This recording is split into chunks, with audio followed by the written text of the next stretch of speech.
Simposium 5 ini akan dipandu oleh moderator kita yang terhormat Dr. Habibah Setiawati, spesialis mata konsultan, dan komoderator Dr. Ari Andayani, spesialis mata konsultan. Sebelumnya, saya akan membacakan CV singkat dari moderator terlebih dahulu.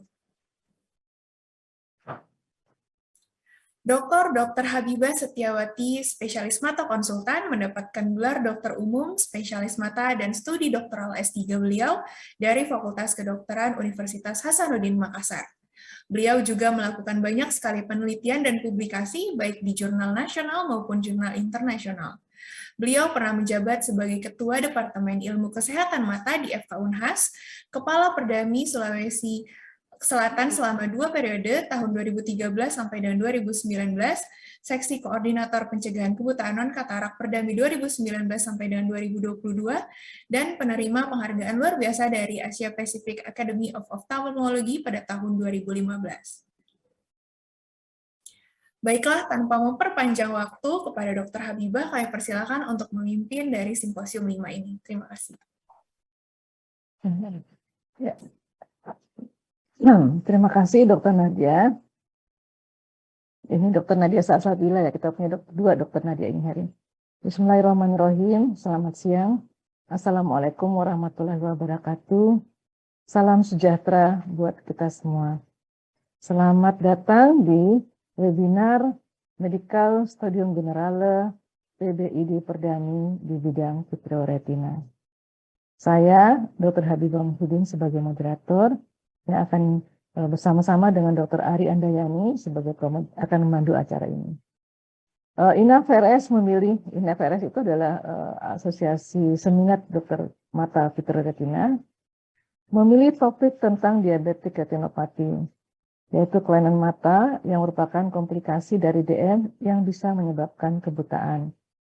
Dan memang saat ini kebutaan karena DM sangat meningkat ya, kita rasakan betul-betul di klinik. Diperkirakan ke depannya, bila tidak ditangani dengan baik, akan menjadi kebutaan utama di dunia, yang istilah kita itu diabetic retinopathy storm. Walaupun sebenarnya penyakit ini adalah satu kebutaan yang dapat dicegah, kita mengatakannya preventable blindness. Dalam kesempatan ini, sebagaimana disampaikan Dr. Nadia tadi, ada 3 pembicara yang akan memaparkan bagaimana tentang diabetic retinopathy sendiri, mudah-mudahan bermanfaat buat kita semua. Adapun pembicara pertama kita adalah Dr. Ari Andayani yang akan membawakan mengenai prevalensi dan patofisiologi diabetic retinopathy. Sebelumnya kita lihat CV beliau. Dr. Ari Andayani lulus dari Universitas Udayana, tentu saja.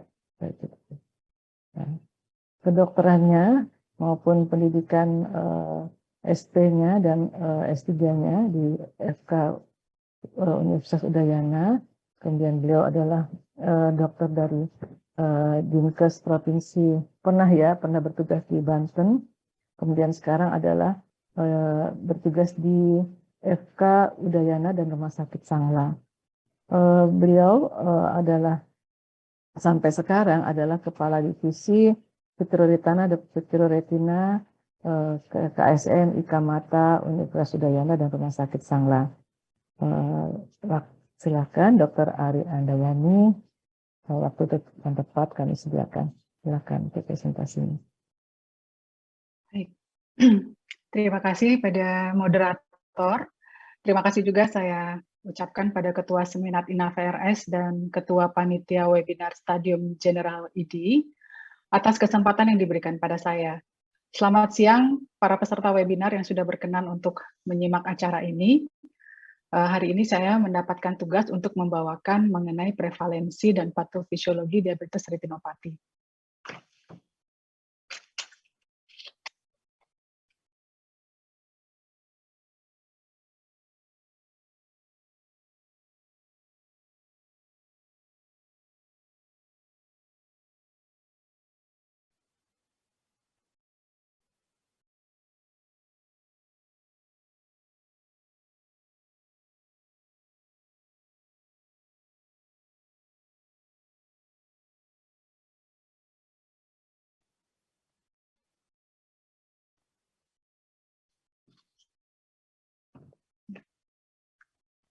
Seperti kita ketahui, retinopati diabetes adalah komplikasi mikrovaskular retina yang disebabkan oleh hiperglikemia kronis.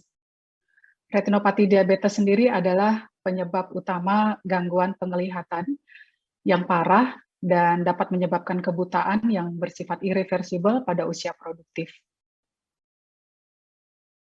Diabetes retinopati sendiri telah meningkat secara signifikan dalam 10 tahun terakhir di negara-negara Asia, di mana sepertiga dari penduduk dunia yang menderita DM menderita juga diabetes retinopati. Dan saat ini tercatat 145 juta orang hidup dengan diabetes retinopati, di mana 77,3% diantaranya adalah dari diabetes tipe 1 dan 25,1% diantaranya diabetes tipe 2. Indonesia sendiri adalah negara dengan populasi diabetes terbesar kelima di dunia pada orang dewasa. Dan prevalensi diabetes retinopati di Indonesia berkisar antara 39,6 hingga 46,6% dari populasi diabetes tipe 2.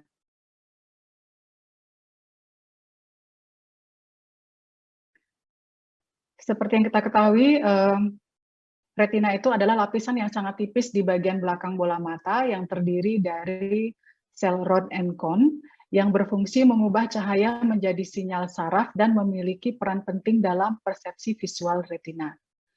Retina terdiri dari 10 lapis. Di antaranya adalah internal limiting membran yang mengandung Muller cell, kemudian ada nerve fiber layer yang terdiri dari akson sel ganglion yang menuju ke nervus optik, kemudian ada ganglion cell layer yang terdiri dari sel ganglion yang merupakan asal dari nervus optik, kemudian ada inner plexiform layer yang berisi sinaps antara akson sel bipolar dan dendrit sel ganglion, kemudian ada inner nuclear layer yang terdiri dari inti dan badan sel amakrin dan sel bipolar, kemudian ada outer plexiform layer yang terdiri dari sel rod and cone, dan di area makula dikenal sebagai lapisan serat Henle. Kemudian ada outer nuclear layer yang berisi badan sel dari sel rod and cone. Kemudian ada external limiting membran yang merupakan lapisan yang memisahkan bagian segmen dalam reseptor dari inti sel. Kemudian ada inner segment dan outer segment layer yang terdiri dari sel rod and cone. Serta yang terakhir adalah RPE atau retina pigment epithel, di mana RPE ini adalah lapisan yang paling dekat dengan koroid dan memberikan nutrisi dan fungsi pendukung ke retina saraf.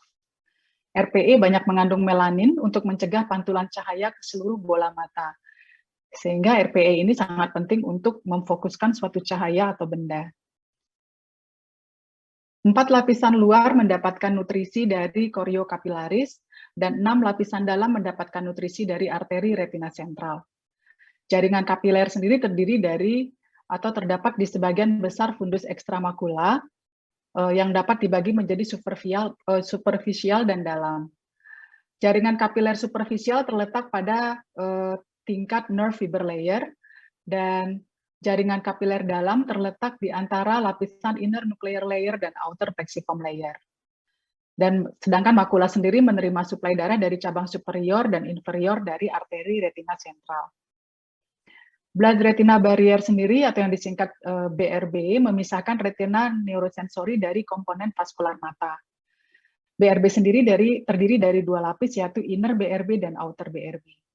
Inner BRB dibentuk oleh tight junction antara sel endotel vaskular retina dan sel glial, dan outer BRB dibentuk oleh tight junction antara sel RPE. Dan patofisiologi dari retinopati diabetes ini berhubungan dengan hiperglikemia jangka panjang, di mana hiperglikemia jangka panjang menyebabkan peningkatan stres oksidatif dan terjadi modifikasi epigenetik yang menginduksi inflamasi pada sel endotel vaskular. Hiperglikemi pada diabetes retinopati akan menyebabkan 2 jenis lesi anatomis, yaitu kebocoran mikrovaskular, yaitu pada tingkat NPDR ringan hingga sedang, kemudian oklusi mikrovaskular pada NPDR dan PDR. Hiperglikemi juga akan menyebabkan terjadinya perubahan biokimia pada retina. Degenerasi neuroglial mendahului perubahan mikrovaskular dengan hilangnya perisit sel endotel vaskular. di mana hilangnya perisit sel endotel vaskular ini akan membuat endotel sel vaskular peka terhadap rangsangan lingkungan mikro dan dapat menginfiltrasi sekresi VEGF-A dan PEGF. Kemudian adanya angiopoietin 2 dapat memicu rusaknya blood retina barrier. Kemudian hipoksia yang diakibatkan oleh adanya oklusi pembuluh darah retina dapat menginduksi terjadinya ekstra retina neoangiogenesis serta pembentukan membran fibrovaskular. Sepanjang proses ini, transduksi sinyal melalui jalur mitogen activated protein kinase dan phosphatidyl inositol 3 kinase atau yang disingkat PI3K pada reseptor VEGF di sel endotel vaskular berperan penting dalam angiogenesis retina dan kebocoran vaskular. Lesi anatomi yang terjadi pada patologi retinopati diabetes adalah microvascular leakage dan microvascular occlusion. Microvascular leakage, pada fase microvascular leakage akan terjadi suatu degenerasi atau loss dari perisit, di mana degenerasi dan perisit loss ini menyebabkan terjadinya kelemahan dinding kapiler. Kelemahan dinding kapiler ini kemudian menyebabkan terbentuknya outpouching yang membentuk mikroaneurisma. Mikroaneurisma ini sendiri dapat ruptur dan menimbulkan suatu intraretinal hemorrhage. Intraretinal hemorrhage ini bisa terjadi pada lapisan inner plexiform sebagai dot blood hemorrhage, dan bisa juga terjadi pada lapisan nerve fiber layer yang kita kenal sebagai flame shape. Kelemahan dinding kapiler ini juga dapat menyebabkan kebocoran plasma yang dapat memicu terbentuknya heart exudate. Pada microvascular occlusion akan terjadi penebalan basement membran dari kapiler yang dapat menyebabkan penurunan perfusi dari kapiler itu sendiri. Penurunan perfusi tersebut akan menyebabkan terjadinya retina hipoksia yang memicu terbentuknya intraretina microvascular abnormalities. Retina hipoksia ini juga dapat menyebabkan meningkatnya pembentukan VEGF yang dapat menyebabkan terbentuknya neovaskularisasi dan fibrovaskular proliferasi yang nantinya menimbulkan komplikasi berupa rubiosis iridis dan proliferatif retinopati. Selain terjadinya microvascular occlusi dan leakage, pada retinopati diabetes juga dapat terjadi suatu makula udin, di mana pada makula udin ada beberapa faktor yang mempengaruhi, di antaranya adalah perisit loss, endothelial loss, perubahan tight junction, leukostasis, dan juga adanya advanced glycation and product pathway. Semua proses ini menyebabkan kerusakan dari blood retina barrier sehingga menyebabkan cairan yang masuk menjadi lebih besar dari cairan yang keluar, sehingga menimbulkan udin pada area makula.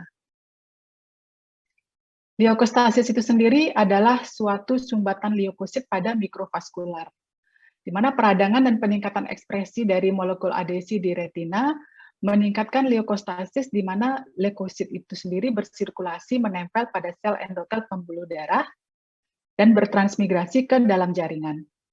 Jumlah leukosit ditemukan meningkat di pembuluh darah retina dan jaringan pada pasien-pasien diabetes. Dalam jaringan, leukosit meningkatkan respon inflamasi. Adesi leukosit ke dinding pembuluh darah berkontribusi pada perubahan mikrosirkulasi dan peningkatan permeabilitas vaskular, kemudian meningkatkan apoptosis dari perisit, meningkatkan apoptosis dari endotel sel, yang menyebabkan terjadinya kebocoran pada blood retina barrier dan mikroaneurisma dan penebalan pada basal membran. Jalur biokimia berkontribusi pada patofisiologi retinopati diabetes, di mana beberapa jalur metabolisme yang berbeda akibat hiperglikemi memainkan peranan penting dalam disfungsi sel endotel.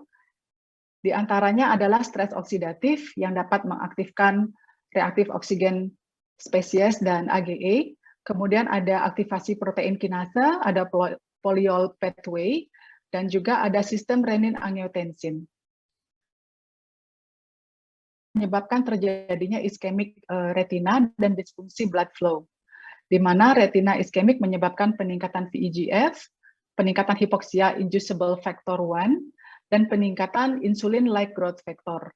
Kesemuanya ini akan menyebabkan terjadinya peningkatan permeabilitas vaskular, sehingga terbentuk neovaskular retina dan menyebabkan PDR dan udem makula. Meskipun mekanisme pasti bagaimana diabetes menyebabkan retinopati masih belum jelas, beberapa penelitian telah menunjukkan hiperglikemi dalam jangka panjang menyebabkan penurunan SOD atau superoksid dismutase dan peningkatan reaktif oksigen spesies yang memicu stres oksidatif dan menginduksi sitokin proinflamasi yang bersirkulasi pada vitreus.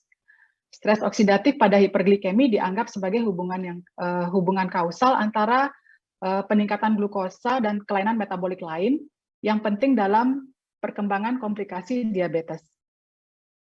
Kelebihan glukosa yang tidak dikonsumsi oleh siklus trikarbonat dapat dialihkan ke jalur glikolitik sehingga memasuki jalur poliol dan hexosamin pathway. Hiperglikemi juga menghasilkan pembentukan molekul kompleks yang dikenal sebagai produk akhir glikosilasi lanjut atau AGE yang mempengaruhi perkembangan stres oksidatif. Paparan sel retina terhadap AGE ini sendiri menyebabkan peningkatan regulasi mitogen dan juga VEGF. Hiperglikemi juga meningkatkan sintese diasilgliserol atau DAG yang akhirnya mengaktifkan PKC. Aktifikasi PKC ini sendiri menyebabkan terjadinya iskemik retina yang kemudian terjadi peningkatan VEGF yang merangsang terbentuknya neovaskular retina dan meningkatkan vaskular permeabilitas sehingga membentuk mikroaneurisma dan juga makula udem. Keempat jalur ini menyebabkan terjadinya peningkatan oksidatif stres yang menyebabkan terjadinya apoptosis dari sel ganglion retina dan memicu terjadinya retinopati diabetes. Di sini saya menyinggung sedikit mengenai PKC, aktivasi PKC, di mana protein kinase C atau PKC ini awalnya didahului oleh adanya peningkatan reaktif oksigen oleh karena kadar gula darah yang tinggi dan juga adanya sintesia dari diasilgliserol yang akhirnya mengaktifkan PKC. PKC ini merupakan bagian dari serin atau triosin kinase yang mengatur protein di dalam darah. Aktivasi PKC menyebabkan terjadinya iskemik retina yang menyebabkan makular udem dan juga mikroaneurisma. Kemudian mengenai poliol pathway, pada jalur poliol pathway terdapat dua langkah metabolisme glukosa, di mana glukosa diubah menjadi sorbitol, kemudian sorbitol diubah menjadi fruktosa. Sorbitol yang berlebihan ini kemudian mengganggu tekanan osmotik di dalam sel retina sehingga terjadi kematian sel. Demikian mengenai patofisiologi dari retinopati diabetes, waktu saya kembalikan kepada moderator.